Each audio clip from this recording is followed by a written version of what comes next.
Hello mga kalusyang, update time. I'm here now in the airport in Clark. So, update time mga kalusyang. Pasyal muna tayo kasi medyo na-stress na tayo mga kalusyang. Delay po ang ating flight ngayon Cebu Pacific. Yan. Ayan lahat ng mga kasamahan ko. Medyo delay muna tayo ngayon. 2 hours delay. But thank you so much mga kalusyang. I hope na di kayo magsasawa sa pagsunod sa akin at kayo rin ay susundan ko.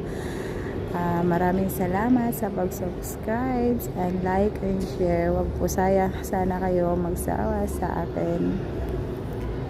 Dito po tayo ngayon. Medyo na-delay po tayo ng kaunti dito sa airport. Ayan, nakakasamahan ko na doon. Ayan. 2 hours delay mga kalusya.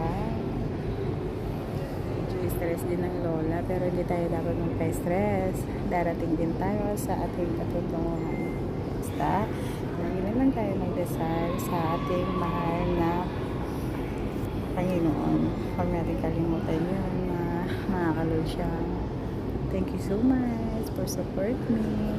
Don't forget to like and share and subscribe on my channel. Thank you. Bye-bye.